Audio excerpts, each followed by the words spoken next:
كما صليت على إبراهيم وعلى آل إبراهيم إنك حميد مجيد۔ محترم حاضرین، ہر طرح کی تعریف حمد و ثنا اللہ وسلم پر۔ حمد و صلوات کے بعد اللہ رب کائنات نے اس آیت مبارکہ میں جو میں نے آپ کے سامنے تلاوت کی ارشاد فرمایا ہے کہ محمد الرسول اللہ صلی اللہ علیہ وسلم مردوں میں سے کسی کے باپ نہیں ہیں۔ یہ اس وقت کی بات ہے جب آیت نازل ہوئی تھی، اس وقت آپ مردوں میں سے کسی کے باپ نہیں تھے۔ آپ کے گھر 3 بیٹے پیدا ہوئے۔ سیدنا قاسم بڑے تھے، ان سے چھوٹے سیدنا عبداللہ،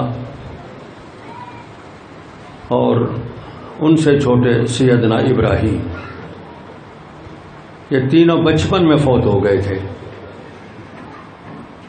سیدنا عبداللہ کا لقب آپ صلی اللہ علیہ وسلم نے طیب دیا تھا، اور سیدہ خدیجہ رضی اللہ تعالی عنہا نے طاہر لقب دیا تھا۔ یہ 2 القاب ہیں آپ کے فرزند عبداللہ کے۔ تو 3 بیٹے آپ کے تھے، تینوں بچپن میں اللہ کو پیارے ہو گئے۔ 4 بیٹیاں تھیں آپ کی۔ بڑی کا نام سیدہ زینب، ان سے چھوٹی سیدہ رقیہ، ان سے چھوٹی سیدہ ام کلثوم، اور ان سے چھوٹی سیدہ فاطمہ رضی اللہ عنہن۔ 4 بیٹیاں، 3 آپ کی زندگی میں وفات پا گئیں، اور ایک سیدہ فاطمہ رضی اللہ تعالی عنہا آپ کی وفات سے 6 ماہ بعد فوت ہو گئیں، وہ بھی جوانی میں ہی فوت ہوئی تھی۔ اللہ رب کائنات نے صحیح فرمایا ہے، ما کان محمد ابا احد من رجالکم، تم میں سے محمد کریم صلی اللہ علیہ وسلم کسی مرد کے باپ نہیں ہیں۔ اس بات کہنے کی ضرورت تو اس وقت ایک وقتی تھی کہ حضرت زید رضی اللہ تعالی عنہ کو آپ نے پالا تھا، اور لوگ زید ابن محمد کہتے تھے۔ اللہ نے منع کر دیا کہ زید کو اس کے باپ کی طرف منسوب کرو، محمد کریم صلی اللہ علیہ وسلم ان کے باپ نہیں ہیں۔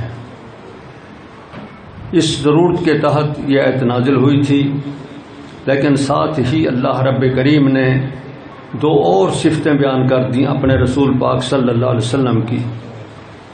لیکن رسول اللہ و خاتم النبیین، آپ اللہ کے رسول ہیں۔ رسول بھی وہ جو جتنے رسول آئے سب سے اعلیٰ، سب سے اونچی شان والے، سب سے رفیع الدرجات، جن کے ہاتھ میں قیامت کے دن لواء الحمد، حمد کا جھنڈا ہوگا، اور تمام انبیاء رسل اور تمام امتیں آپ کے نیچے ماتحت ہوں گی۔ رسول اکرم صلی اللہ علیہ وسلم نے رسول اللہ کے خطاب کے تحت اللہ کا پیغام جو پوری انسانیت کے لیے دیا گیا تھا وہ دنیا تک پہنچایا۔ اس کی بنیادی بات یہ بنی کہ انسانوں کی رہنمائی کے لیے موسیٰ علیہ السلام کی قوم کو مبعوث کیا گیا تھا۔ ان کی حالت ابتر ہو گئی، وہ اب اس حیثیت میں ہی نہیں تھے کہ کسی قوم کی رہنمائی کر سکیں۔ پھر انجیل والوں کو یہ منصب دیا گیا، لیکن ان کی بھی بدعملی اس حد تک پہنچ گئی کہ وہ انسانوں کی رہنمائی کے قابل نہیں رہے۔ بالآخر رب کائنات نے محمد الرسول اللہ صلی اللہ علیہ وسلم کو مبعوث فرمایا، اور پورے انسانوں کے لیے اور قیامت تک آنے والے انسانوں کے لیے صرف اس دور کے لیے ہی نہیں بلکہ قیامت تک آنے والے انسانوں کے لیے آپ کو رسول مقرر کیا گیا۔ آپ نے اللہ کا پیغام پہنچانا ہے۔ وہ پیغام اس انداز کا ہے کہ حالات بدلتے رہیں، معاشرتیں بدلتی رہیں، تجارت کے طریقے بدلتے رہیں، لوگوں کے رسم و رواج میں تبدیلیاں آتی رہیں، لیکن اس عظیم پیغام کی رہنمائی موجود رہے گی۔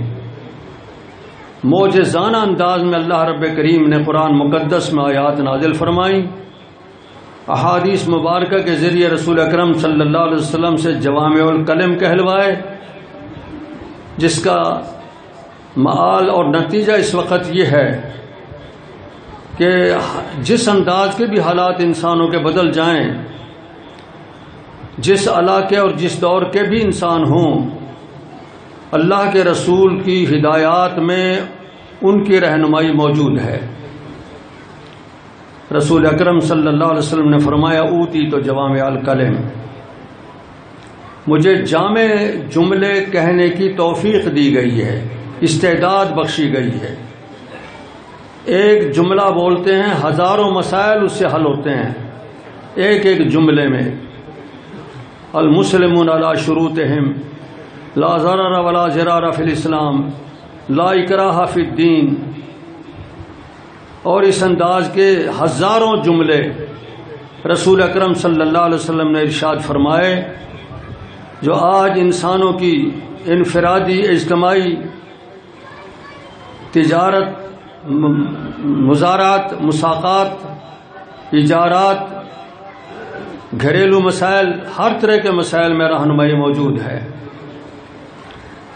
اور اسی سے یہ نتیجہ اخذ کیا جا سکتا ہے کہ اب کسی رسول کی ضرورت ہی نہیں کہ اتنے جامع انداز میں آپ کا کلام دنیا کے سامنے موجود ہے کہ قیامت تک آنے والے انسان اس سے رہنمائی حاصل کرتے رہیں گے۔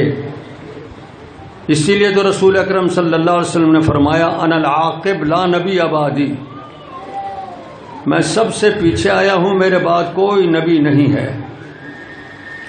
اسی طرح آپ نے ارشاد فرمایا خوتم بین نبیون، میری آمد سے نبیوں کا سلسلہ ختم کر دیا گیا ہے۔ اسی طرح سید کائنات صلی اللہ علیہ وسلم نے ایک تمثیل ارشاد فرمائی کہ اللہ نے ایک محل تیار کیا ہے، بہت خوبصورت محل، اس کی کونے پہ ایک اینٹ خالی تھی، اور وہ محل نبوت کا محل تھا، انبیاء اور رسول کا محل تھا، جو انسانوں کی رہنمائی کے لیے دنیا میں جو آتے رہے۔ اس محل کی آخری اینٹ میں ہوں، اب کوئی جگہ ہی نہیں ہے کہ جہاں کوئی دوسری اینٹ رکھی جا سکے۔ اسی لیے رب کائنات نے قرآن مقدس میں ارشاد فرمایا ہے لقد کان لکم فی رسول اللہ اسوۃ حسنہ، انسانوں اللہ کے رسول تمہارے لیے بہترین نمونہ ہے۔ آپ کی زندگی، آپ کی سیرت کا ایک ایک لمحہ محفوظ ہے۔ کن لوگوں نے محفوظ کیا؟ زندگی کا ایک ایک لمحہ، آپ کی زندگی کے اوقات تمام کے تمام محفوظ کر دیے گئے ہیں۔ کن پاک بازوں نے، انہوں نے جن کو اللہ نے اس مقصد کے لیے متعین کیا تھا۔ قرآن مقدس ارشاد فرماتا ہے کنتم خیر امۃ اخرجت للناس تأمرون بالمعروف وتنہون عن المنکر وتؤمنون باللہ۔ اے میرے رسول پاک محمد کریم صلی اللہ علیہ وسلم کے اولین مخاطبین، جن کو سب سے پہلے قرآن سنایا جا رہا ہے، تمہیں کہا جا رہا ہے کنتم خیر امۃ، تم جتنی امتیں دنیا میں آئیں سب سے بہتر ہو۔ آدم سے لے کے آپ تک جتنی امتیں آئیں سب سے بہتر تم ہو۔ کیوں؟ اخرجت للناس، تمہیں لایا گیا ہے پورے انسانوں کے لیے، تمہیں لایا گیا ہے پورے انسانوں کے لیے۔ معلوم ہوتا ہے کوئی لانے والا ہے ان کو۔ وہ لانے والے کون تھے؟ رب کائنات۔ دوسرے مقام پہ ارشاد ہے جعلناکم امۃ وسطا لتکونوا شہداء علی الناس ویکون الرسول علیکم شہیدا. ہم نے بنایا تمہیں، جعلناکم امۃ وسطا لتکونوا شہداء، اللہ فرما رہے ہیں ہم نے بنایا تمہیں افضل امت. تم نے قیامت کے دن کچھ لوگوں کے خلاف گواہی دینی ہے اور رسول نے تمہارے اوپر گواہی دینی ہے، تمہارے لیے گواہی دینی ہے. وہ گواہی تھی نوح علیہ السلام کی قوم کے حوالے سے. رسول اکرم صلی اللہ علیہ وسلم نے ارشاد فرمایا قیامت کے دن ایک وسیع میدان ہوگا جس میں تمام انسان کھڑے ہوں گے. نوح علیہ السلام کی امت کو لایا جائے گا، ان سے پوچھا جائے گا تمہیں اللہ کا دین پہنچایا گیا تھا؟ وہ کہیں گے نہیں، ہمیں تو کسی نے نہیں بتایا. نوح علیہ السلام فرمائیں گے کہ میں نے اے اللہ تیرا دین انہیں بتا دیا تھا، میں 950 سال تو ان کو تبلیغ کرتا رہا ہوں، یہ نالائق مانے نہیں. وہ انکاری ہو جائیں گے. اللہ رب کریم فرمائیں گے کہ آپ کے گواہ کون ہیں؟ نوح علیہ السلام فرمائیں گے میرے گواہ ہیں امت محمد صلی اللہ علیہ وسلم. امت محمد کے افراد کو لایا جائے گا، صحابہ کرام کو لایا جائے گا. وہ گواہی دیں گے کہ اللہ ہم نے قرآن میں تیرے کلام میں پڑھا تھا کہ نوح علیہ السلام نے بہت تبلیغیں کی، بہت ایذائیں سہیں، تیرا پیغام پورا کا پورا پہنچا دیا تھا. کذالک جعلناکم امۃ وسطا لتکونوا شہداء علی الناس، ہم نے تم کو بنایا ایک امت افضل.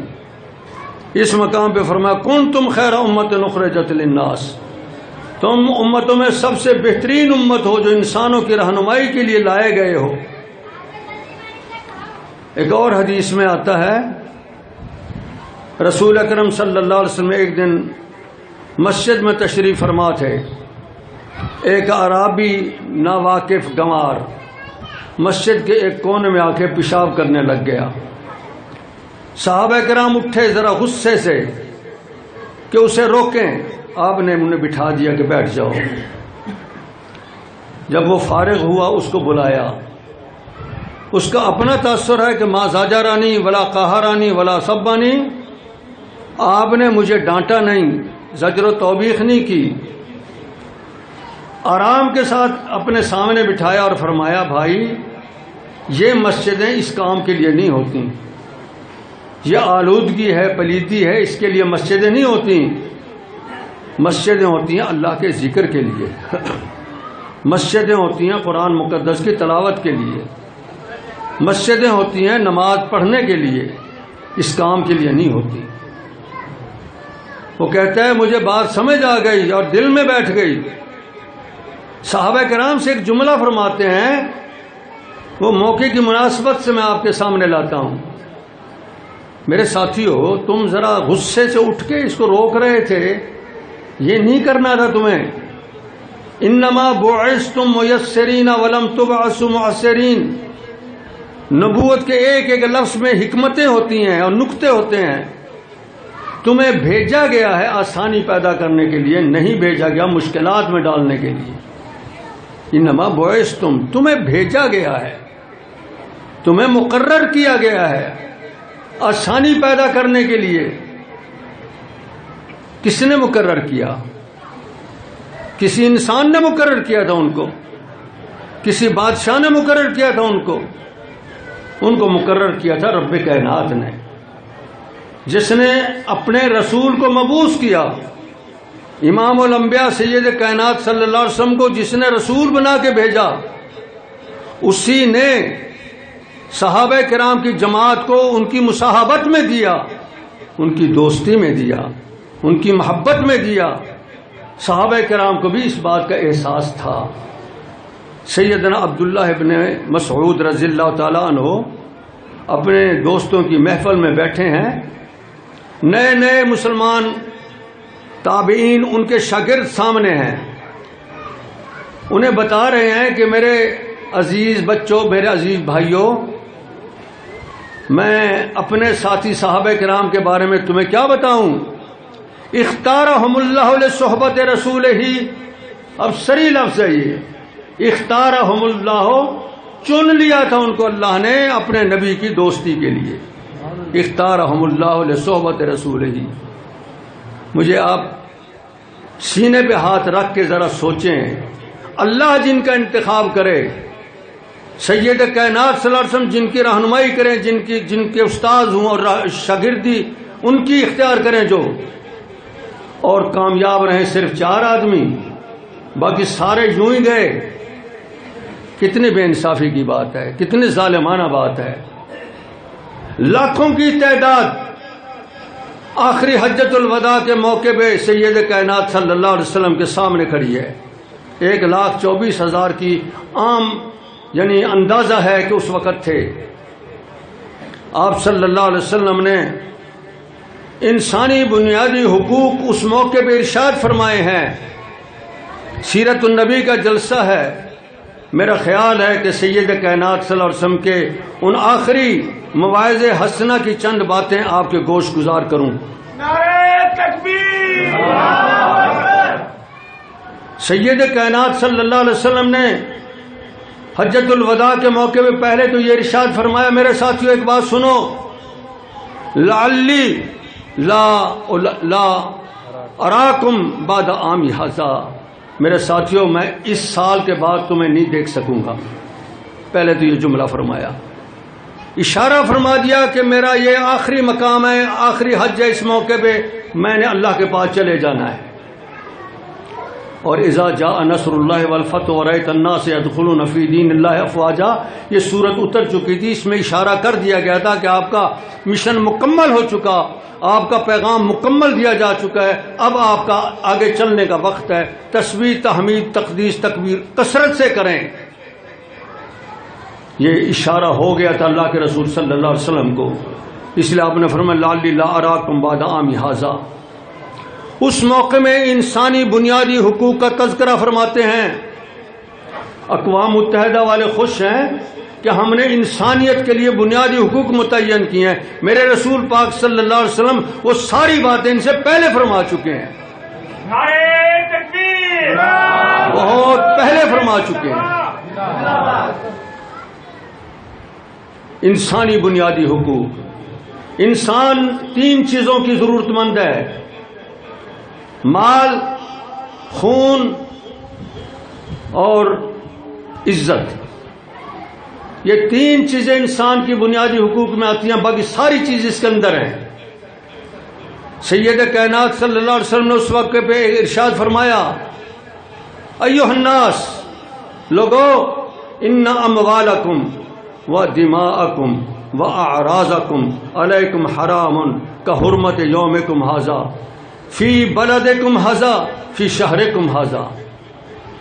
لوگو، تمہارے خون، تمہارے مال، تمہاری عزت ایک دوسرے پر حرام ہے۔ کسی کو حق نہیں کہ اس کے انفرادی مال کو لوٹے، غصب کرے، جھوٹ بول کے لے، دھوکے سے لے، نہیں۔ ان اموالکم، تمہارے مال محفوظ میری اسلامی ریاست میں، و دماءکم، میری اسلامی ریاست میں جو قائم ہوگی قیامت تک، ان میں خون تمہارے محفوظ ہیں۔ کسی کو یہ حق نہیں کہ ناجائز دوسرے کا خون کرے، کسی کو قتل کرے۔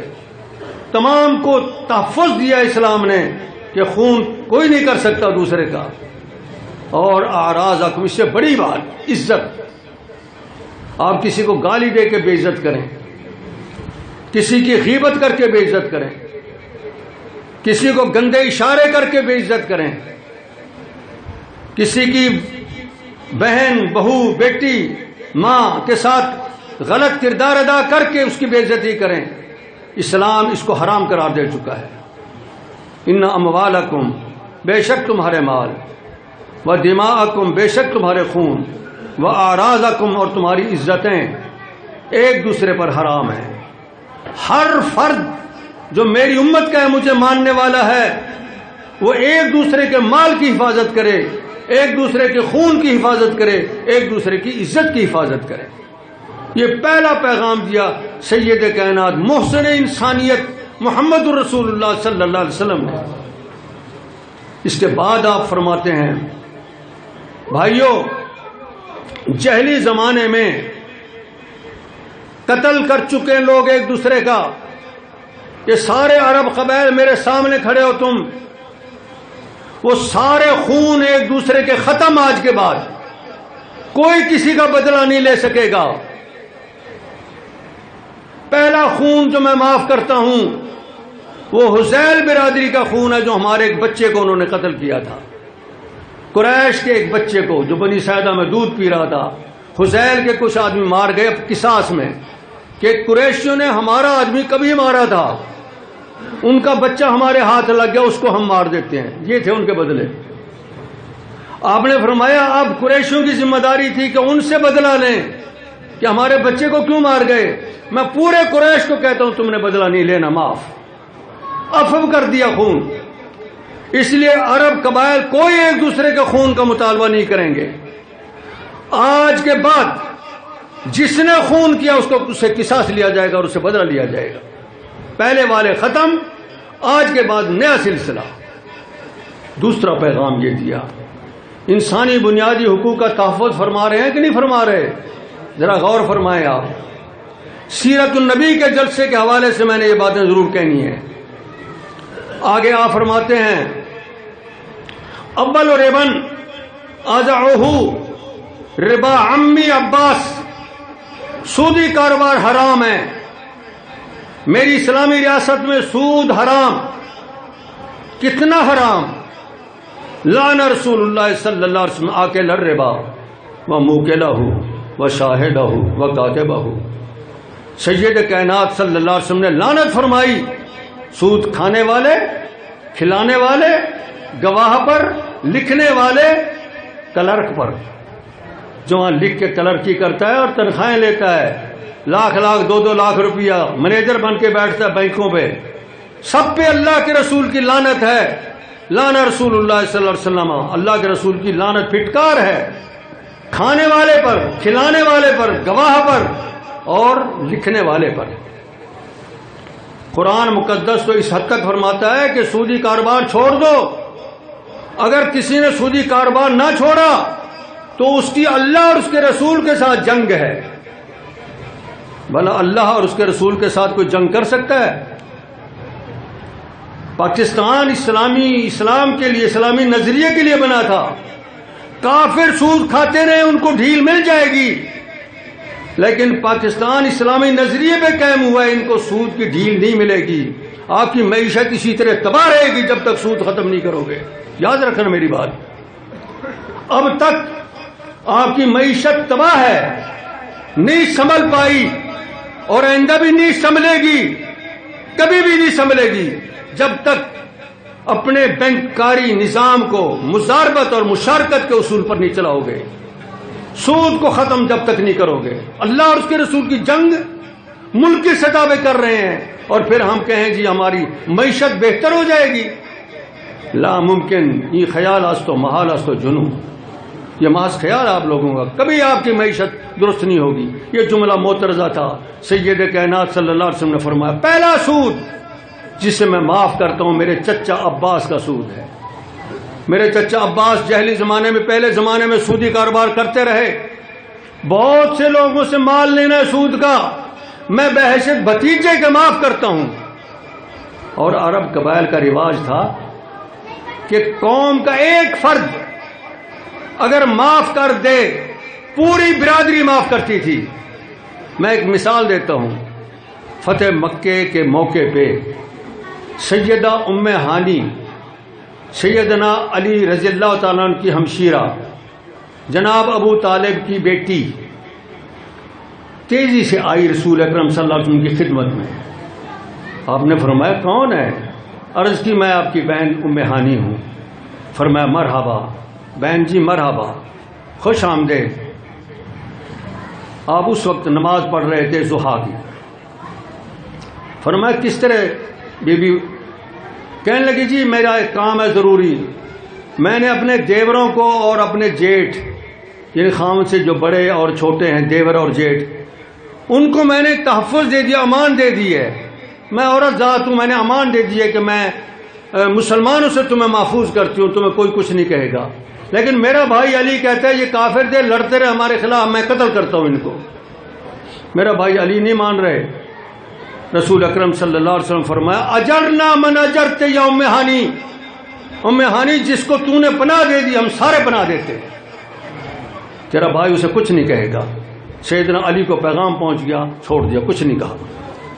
یعنی ایک عورت جو امان دے دے قبیلے کی طرف سے سب کی امان ہوتی تھی. تو رسول پاک صلی اللہ علیہ وسلم نے فرمایا میں بحیثیت بھتیجے کے چچے عباس کا سود معاف کرتا ہوں، یہ سود نہیں طلب کریں گے. کوئی شخص آئندہ سود ایک دوسرے سے طلب نہ کرے. اول ربا ازعہ ربا عباس ابن عبد المطلب، عباس ابن عبد المطلب کا سود میں معاف کرتا ہوں. اس عظیم خطاب میں صرف یہی باتیں نہیں تھیں، اور بھی کچھ تھا. میں وہ بھی آپ کو سناتا چلوں. آپ نے فرمایا یہ صنف نازک، یہ کمزور عورتیں اللہ نے تمہارے حوالے کی ہیں اپنے حکم سے. اگر ان کو کلی سرکش بنا دیتا تم کیا کر سکتے؟ تمہارے اور ان کے درمیان محبتیں ڈال دی ہیں، مودت ڈال دی ہے. تمہارا فرض ہے کہ تم ان کے حقوق کا خیال کرنا. میری وصیت ہے اتقوا اللہ فی النساء. مردوں کو، نوجوانوں کو حکم ہے جو بالخصوص اپنی عورتوں کو، اپنی بیویوں کو تنگ کرتے ہیں، ان کے حقوق ادا نہیں کرتے، ان کو بالخصوص میں عرض کر رہا ہوں اتقوا اللہ. اللہ کے رسول نے فرمایا اللہ سے ڈرنا فی النساء، عورتوں کے بارے میں. آپ نے اسی موقع پر فرمایا تھا یہ کمزور ہیں، ان کی کمزوری کا احساس کرنا. لیکن ان کو بھی تنبیہ فرمائی کہ ٹھیک ہے تمہارے حقوق ہیں جس طرح تمہارے اوپر حقوق ہیں، تم نے اپنے خاندوں کی فرما برداری کرنی ہے، نافرمانی نہیں کرنی. گھر کے ماحول میں سکون پیدا کرنا ہے، بے سکونی نہیں پیدا کرنی. گھر کے ماحول میں گڑبڑ نہیں پیدا کرنی، آرام پیدا کرنا ہے تاکہ پوری اولاد جو ہے نا اچھے طریقے سے پنپ سکے، اچھے طریقے سے پل سکے. ان کو بھی آپ نے ہدایات ارشاد فرمائی. لہن مثل الذی علیہن فرما کے رسول اکرم صلی اللہ علیہ وسلم نے آگے فرمایا ترکت فیکم ما لن تضلوا ما تمسکتم بہ. میں تمہیں ایک عظیم الشان چیز چھوڑے جا رہا ہوں، اگر تم نے اس کو قابو کیا، اس پہ عمل کیا، گمراہ نہیں ہوو گے. ایک چیز چھوڑے جا رہا ہوں، اگر تم نے اسے اپنایا، اس میں تم نے اس کو مضبوط سے تھامے رکھا تو تم گمراہ نہیں ہوو گے. کتاب اللہ القرآن المقدس، یہ میں تمہیں دے کے جا رہا ہوں. ایک دوسری حدیث میں الفاظ یوں منقول ہیں ترکت فیکم امرین لن تضلوا ما تمسکتم بہما. میں تمہیں دو چیزیں چھوڑ رہا ہوں، جب تک ان دو چیزوں کو قابو رکھو گے گمراہ نہیں ہوو گے. موطا مالک کی روایت. کتاب اللہ و سنت رسول ہی، اللہ کی عظیم کتاب قرآن و سنت رسول ہی، اور اس کے رسول کا طریقہ زندگی. یہ دو چیزیں تمہارے اندر رہیں گی، قیامت تک رہیں گی. یہ دو چیزیں، یہ پیشین گوئی ہے گویا رسول اکرم صلی اللہ علیہ وسلم کی، قرآن مقدس اور سنت رسول. قیامت تک انہوں نے رہنا ہے دنیا میں، اور جب تک انسان ان کو اپنائے رکھیں گے گمراہ نہیں ہوں گے. اتنا نہیں فرمایا، مزید فرمایا. یہ بھی کتب حدیث میں کہ انہی خطبات میں جو حجۃ الوداع کے موقع پہ فرمائے تھے، ایک اور خطبے میں آپ فرماتے ہیں، مینا میں غالباً خطبہ تھا یہ، لا نبی آبادی. لفظ تھوڑے سے مختلف ہو گئے. لا نبی آبادی، لوگوں میرے بعد کوئی نبی نہیں ہوگا. ولا امت بعدکم، اور تمہارے بعد امت کوئی نہیں آئے گی. میں بھی آخری نبی اور تم قیامت تک آنے والے میری امت کے افراد، تم بھی آخری امت. نبی بھی آخری اور امت بھی آخری. فاعبدوا ربکم، میری نصیحت اپنے رب کی عبادت کرنا. صلو خمسکم، 5 نمازیں پڑھنا. کوئی بڑا آدمی فوت ہو رہا ہے یا اللہ کے پاس جا رہا ہے اور وصیتیں کر جائے، دادا وصیت کر جائے، باپ وصیت کر جائے، مانتے ہیں کہ نہیں مانتے؟ ہر کوئی مانتا ہے۔ یہ تو وصیت ہے کس کی؟ سید کائنات محمد الرسول اللہ صلی اللہ علیہ وسلم کی۔ مسلمانوں جتنے آپ بیٹھے ہو اس وصیت پہ عمل کرو گے کہ نہیں؟ ہاتھ اٹھا کے وعدہ کرو اللہ سے، ہم اس وصیت پہ عمل کریں گے۔ وصیت سن لو، لا نبی بعدی، میرے بعد کوئی نبی نہیں، ایک بات، ولا امت بعدکم، تمہارے بعد کوئی امت نہیں، وَاعْبُدُوا رَبَّكُمْ، اپنے رب کی عبادت کرنا، صلوا خمسکم، 5 نمازیں پڑھنا، صوموا شہرکم، مہینہ رمضان کے روزے رکھنا، اطیعوا ولاۃ امرکم، اچھے کاموں میں حکام کی اطاعت کرنا، تدخلوا جنت ربکم، تم رب کی جنت میں داخل ہو جاؤ گے۔ یہ ہے پیغام امام الانبیاء محمد رسول اللہ صلی اللہ علیہ وسلم کا۔ یہ آخری پیغاموں میں سے آپ کا پیغام ہے جو میں عرض کر رہا ہوں۔ اس کے بعد آپ نے اس عظیم خطبے میں کیا کیا؟ آپ نے فرمایا لوگوں میرے بارے میں اللہ پوچھے گا تم سے، تم کیا جواب دو گے؟ میرے بارے میں اللہ تم سے پوچھے گا، تم کیا جواب دو گے اللہ کو؟ بیک آواز آتی ہے پورے مجمع سے، بلغتا ادیتا نصحتا یا رسول اللہ، بلغتا، آپ نے اللہ کے احکام پہنچا دیے، ادیتا، مکمل ادائیگی فرما دی، وہ نصحتا، امت کی خیر خائی کر دی آپ نے۔ آپ نے ہاتھ اٹھایا آسمان کی طرف، اللہم اشہد، اے اللہ گواہ ہے، اے اللہ گواہ ہے، اے اللہ گواہ ہے، 3 دفعہ آپ نے اشارہ کیا۔ یہ آخری خطبے کے انداز میں آپ کو سنا رہا ہوں۔ صحابہ کرام نے کیا کہا؟ بلغتا ادیتا نصحتا یا رسول اللہ، آپ نے فرمایا اللہم اشہد، اللہ گواہ ہے، اللہ گواہ ہے، میں تیرا دین مکمل پہنچا چکا۔ اس مکمل دین میں یہ بھی تھا کہ اپنی جگہ سیدنا ابو بکر صدیق کو کھڑا کر گئے تھے، ہے نا آپ کو یاد؟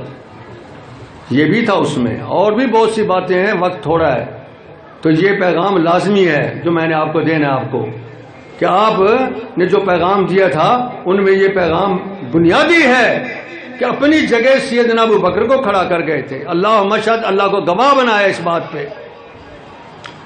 محترم ساتھیوں، بات یہیں ختم نہیں ہوئی خطبے کی، آگے ایک اور بات بھی ہے۔ اس عظیم جماعت کے ذمے کام لگاتے ہیں۔ یہ بتائیں آپ اپنا کام کسی کے ذمے لگاؤ گے، قابل اعتبار ہوگا یا بے اعتبار ہوگا؟ قابل اعتبار کے ذمے لگاتے ہو۔ آپ نے کام ذمے لگایا اس مجمع کے، بلغوا انی ولو آیا، لوگوں میری ایک ایک بات تم نے آگے پہنچانی ہے انسانوں تک، بلغوا انی ولو آیا۔ یہ اتنا بڑا منصب ان کو دے گئے کہ میں نے جو تمہیں سنایا، جو تم تک پہنچایا، یہ سارا تم نے پھر آگے پہنچانا ہے، اور قیامت تک یہ سلسلہ چلتا رہے گا۔ بلغوا انی ولو آیا، یہ اعتماد تھا امام الانبیاء محمد رسول اللہ صلی اللہ علیہ وسلم کو ان پہ، اور اپنی طرف سے اپنی جگہ ان کو گویا مجموعی انداز میں کھڑا کر گئے۔ یہی وجہ ہے کہ ہم قرآن مقدس کے ایک ایک لفظ کو محفوظ پاتے ہیں۔ وہ کنہوں نے کیا؟ صحابہ کرام نے کیا۔ آپ نے مختلف جگہوں پہ لکھوا دیا تھا، کچھ کو حفظ کرا دیا تھا، صحابہ کرام نے اسے ایک عظیم کتاب کی شکل دی، ایک جگہ لکھا اور اس کے نسخے تیار کیے اور پوری اسلامی ریاست میں پھیلا دیے۔ یہ صحابہ کرام سیدنا ابو بکر، سیدنا عمر، سیدنا عثمان کا کارنامہ ہے۔ بلغوا انی ولو آیا، ایک ایک آیت پہنچانی ہے، یہ ان کا کارنامہ۔ اور ایک کثیر تعداد صحابہ کرام کی، وہ آپ کی باتیں آگے پہنچائے، احادیث مبارکہ، آپ کی سیرت، آپ کی سنت، ایک ایک لمحہ آپ کی زندگی کا ان لوگوں نے محفوظ کر دیا، اور ہمیں اس قابل بنایا آج کے لوگوں کو کہ اللہ نے جو فرمایا تھا قرآن میں، من یطع الرسول فقد اطاع اللہ، جو رسول کی اطاعت کرے گا وہ اللہ کی اطاعت کرتا ہے۔ من یطع الرسول فقد اطاع اللہ، جو رسول کی اطاعت کرے گا وہ اللہ کی اطاعت کرتا ہے۔ رسول کی اطاعت ہم کیسے کریں؟ رسول تو ہمارے اندر موجود نہیں۔ اللہ بھی عرشوں پہ ہے، اس کی اطاعت کیسے کریں؟ رسول کی اطاعت اس طرح کہ ان کی پورا طرز زندگی محفوظ ہے کتابوں میں، کتب حدیث میں اور قرآن مقدس میں، اور پھر اللہ کا پورا دین کتاب اور سنت میں محفوظ ہے، اس کو دیکھ کر اس پر عمل کریں گے اور ہم اس آیت کے مصداق ہو جائیں گے، لقد کان لکم فی رسول اللہ اسوۃ حسنہ۔